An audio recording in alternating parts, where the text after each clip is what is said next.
مضمون نمبر 1، الفاظ۔ ہر خیال اپنے مخصوص پیرہن میں آتا ہے۔ یہ پیرہن الفاظ سے بنتا ہے۔ خیال نازل فرمانے والے نے الفاظ نازل فرمائے ہیں۔ الفاظ ہی کے دم سے انسان کو جانوروں سے زیادہ ممتاز بنایا گیا۔ انسان اشرف ہے اس لیے کہ وہ ناطق ہے۔ انسان کو بیان کی دولت سے نوازا گیا اور بیان الفاظ کی ترتیب کا نام ہے۔ حسن ترتیب الفاظ کی اپنی صفت ہے۔ انداز بیاں بے شک انسان کا ہی ہے، لیکن یہ خوبی دراصل الفاظ کی ساخت میں پنہاں ہوتی ہے۔ موضوع الفاظ کا انتخاب ہی انسان کو صاحب طرز بناتا ہے۔ سنگ تراش کا فن یہ ہے کہ وہ پتھر میں چھپے ہوئے نقش کو اجاگر کرتا ہے۔ یہ کام بڑا کام ہے، ہر آدمی کے بس کا نہیں۔ اسی طرح الفاظ سے مضمون اور مضامین سے الفاظ کے رشتوں کا علم ہی انسان کو مصنف بناتا ہے۔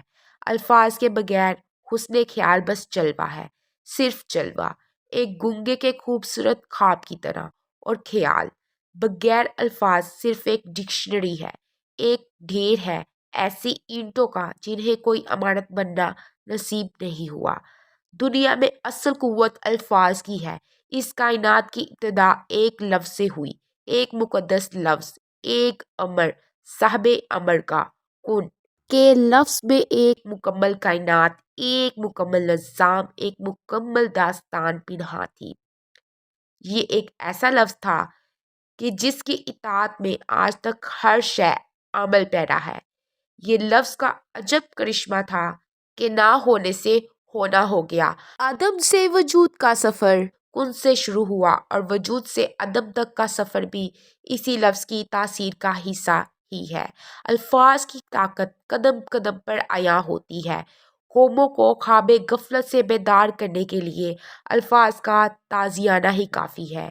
قومی و ملی شعور کا کمال الفاظ کے دم سے ہے۔ الفاظ خون میں حرکت پیدا کر دیتے ہیں، غلامی آزادی میں بدل جاتی ہے، انسان کے عمل کی اصلاح ہو جاتی ہے۔ کسی معاشرے میں استعمال ہونے والے الفاظ کا باغور مطالعہ کرنے سے اس معاشرے کا اخلاقی معیار واضح ہو جاتا ہے۔ تحقیق کرنے والے معاشروں میں اور طرح کے الفاظ استعمال ہوتے ہیں۔ الفاظ ہی امید کے چراغ روشن کرتے ہیں اور الفاظ ہی مایوسی کی تاریکیاں پیدا کرتے ہیں۔ الفاظ کی خاص ترتیب حدی خوانی کا کام کرتی ہے۔ ہمارے ترانے ہماری کیفیت کو ایک نہج کی طرف مائل کرتے ہیں۔ دشمنوں کے خلاف صف آرا ہونے کا عمل الفاظ کی بدولت ممکن ہے۔ محبت ایک جذبہ ہے، ایک خواہش ہے کسی کے قریب ہونے کی۔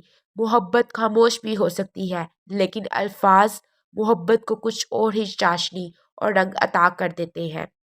محبت کرنا اپنی جگہ، لیکن محبت کی تاثیر میں ڈوبا ہوا شعر کچھ اور ہی جلوہ ہے۔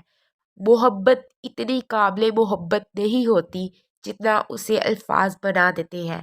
ہمارے رشتے، ہماری چاہتیں، ہماری نفرتیں اس لیے دیرپا ہیں کہ ہم انہیں الفاظ میں ریکارڈ کر دیتے ہیں۔ کسی کو دوست کہہ دینے کے بعد ہم اس کی جفائے وفا نما کو برداشت کرتے ہیں۔ دوستی کا جذبہ اندر سے کئی دفعہ زخمی ہوتا ہے، لیکن ہم جذبوں کے سرد ہونے کے باوجود لفظ دوستی کو نبھاتے ہیں۔ الفاظ ہمارے تعلقات کو استقامت بخشتے ہیں۔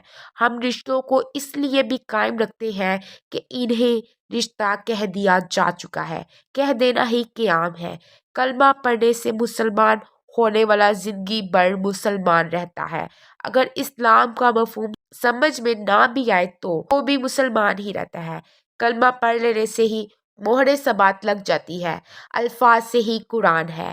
خدا کے مقدس الفاظ بندوں کے نام روح القدس کا لایا ہوا پیغام پیغمبر صلی اللہ علیہ وآلہ وسلم کے ذریعے سے تمام بنی آدم کے لیے۔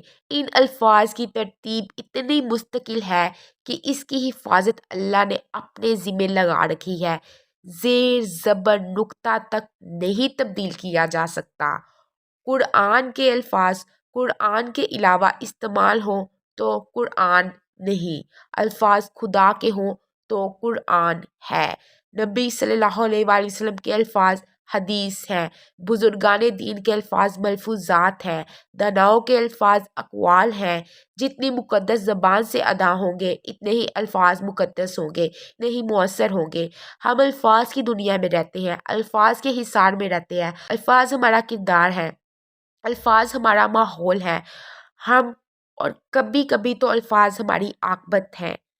الفاظ کانوں کے راستے دل پر اثر کرتے ہیں اور دل پر اثر کے بعد اعضاء جوہرہ پر عمل کا حکم نازل ہوتا ہے اور یوں انسان کا کردار بنتا رہتا ہے۔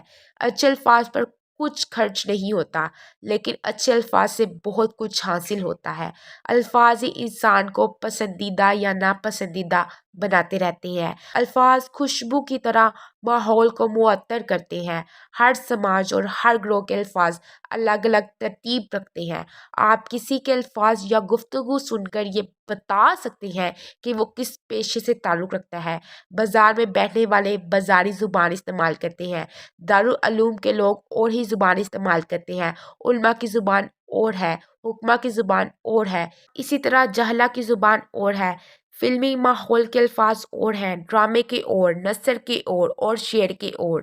شعر کی دنیا میں الفاظ کی ایک بندش بس معنی کے پرد کھولتی چلی جاتی ہے۔ سامعین پر ایک کیفیت طاری کر دینا شعر کا اعجاز ہے۔ دل سے نکلی ہوئی بات دلوں میں ایسے داخل ہوتی ہے کہ سامع کہہ اٹھتا ہے کہ میں نے یہ جانا کہ گویا یہ بھی میرے دل میں ہے۔ بولنے والے کا سوز الفاظ میں سوز پیدا کر دیتا ہے۔ درد سے گایا ہوا کلام محفل میں عجیب سما پیدا کر دیتا ہے۔ الفاظ کے معنی پیچھے رہ جاتے ہیں، گانے والے کا سوز قلوب کو زندہ کر دیتا ہے۔ ایک دفعہ عظیم پریم راگی نے اپنی ایک نجی محفل میں ایک واقعہ بیان کیا۔ کہنے لگے کہ ایک رات ایک محفل میں انہوں نے بہت گایا، دیر تک محفل بھی پا رہی، سامعین محظوظ ہوئے، بہت خون برسا، لیکن رنگ نہ برسا، بس اندر ہی اندر وہ کچھ پریشان ہوئے۔ رات گہری ہو چکی تھی، انہوں نے اپنے گرو کو یاد کیا، دل کا چراغ روشن کر کے کچھ الفاظ اپنے پاس سے مرتب کر کے الاپنا شروع کیا۔ الفاظ تھے، سیاں سے سیاں ملا جا رے بالم، بالم سے بالم ملا جا رے سیاں۔ بس کیا تھا، دل کے چراغ نے دلوں کے چراغ روشن کر دیے۔ محفل میں کیفیات کا عجب عالم پیدا ہو گیا، بے خودی، محبت اور سرشاری کا عالم تھا۔ گانے والے کا درد بیدار ہوا کہ سب کا درد بیدار ہو گیا۔ غرض یہ کہ الفاظ میں جادو بھرنے والی شے ادا کرنے والے کا جذبہ ہے۔ بولنے والے کا لہجہ بھی الفاظ کے حسن کو متاثر کرتا رہتا ہے۔ میٹھے بول کو کرکھت لہجہ مل جائے تو بول میٹھا نہیں رہتا۔ مولانا رومی رحمۃ اللہ نے ایک کہانی بیان فرمائی۔ ایک دفعہ صحرا میں دو قافلے قریب قریب آ کر ٹھہرے۔ ایک قافلہ مسلمانوں کا تھا، دوسرا یہودیوں کا۔ صبح کے وقت مسلمانوں نے فجر کی اذان کہی، نماز ادا کی۔